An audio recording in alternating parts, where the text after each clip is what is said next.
Hello, this is Ray Edwards once again from learncopy.com and webcopywriting.com with another installment of copywriting tips and tricks. In this copywriting nugget, we're going to be looking at words to avoid using in your copywriting and advertising.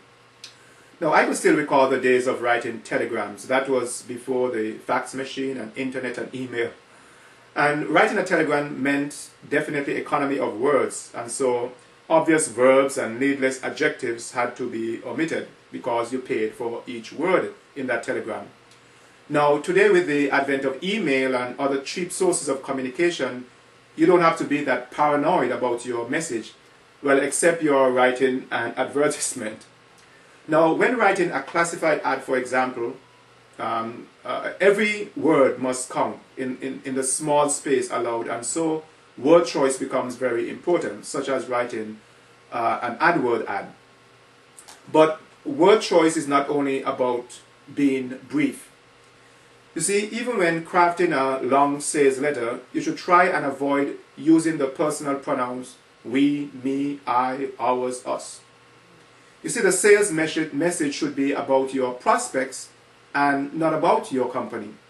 The we syndrome is a common error, but it can easily be avoided. You know, so many company websites say we do this and our and we and our, while forgetting the target market.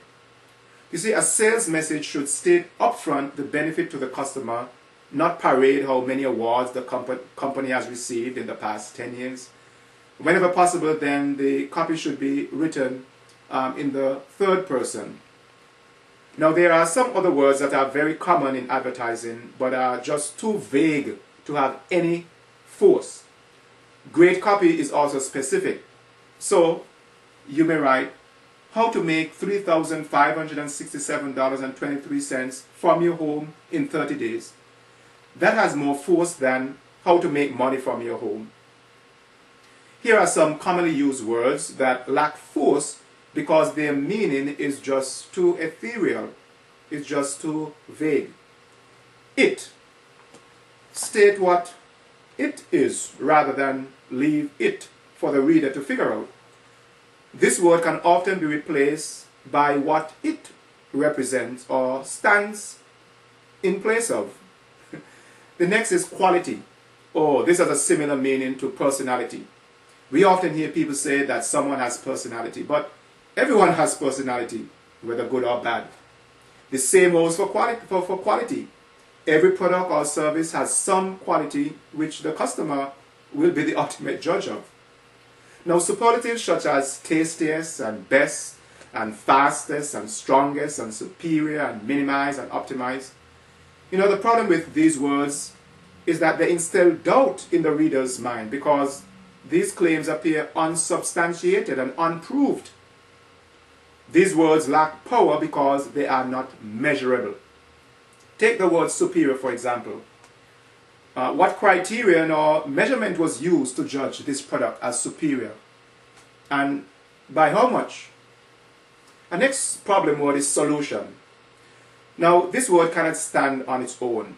If you are selling a product or service, it is also obvious that you are selling the solution to a problem. So, state what the solution is rather than just using the word solution. Another problem word is technology. This word is commonly used to suggest innovation and newness, but customers have little concern about the technology that is behind the product they buy. They are only concerned about the benefit they are going to derive from these products and services. How many drivers are really concerned about the technology that's under the hood of the vehicle they drive? They are really only concerned that the vehicle is reliable and gives them some social status. Another word is difference. Now, rather than stating that you are different from your competitors, state the difference instead. Just saying different means little and is just filling space. The statement, we make all the difference, doesn't leave the prospect more educated than before reading your sales message. Consider the following advertiser's blurb.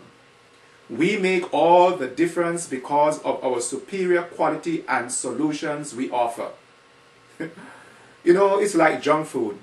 A lot of flavor, but zero nutritional value. This statement means little because it's not specific at all. It creates more questions than answers and leaves the reader totally confused. And this is the last thing you want to do to a prospect or customer. Now go to any website and you'll see statements such as, can save you time and money. Well, how much? Or creates a website in less time. Less than 2, 4, 100 hours. Maximize your gas mileage. By how much? By a factor of 1, 5, 40? You see, all of these statements will triple their effectiveness by simply using numbers. Note that I gave quantity, triple. You see, the more specific your message is, the more believer you will appear. The more believable you will appear. So using a bunch of superlatives only makes you seem self-serving. And customers are immune to this type of hype and filters out these claims like a squirrel discarding peanut shells.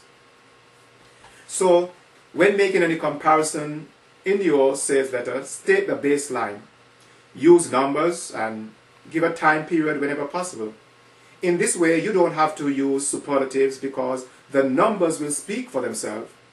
If you follow this simple rule, your sales conversion rate will increase by 4.7299% in 29 days of putting this into effect. Now, even though that last statement was hypothetical, you can sense its power because specific numbers were used instead of just saying your sales will increase. I think it's time to review your sales message and sweep away the chaff words, just leaving the pure wheat behind. You'll be 9.9% happier that you did.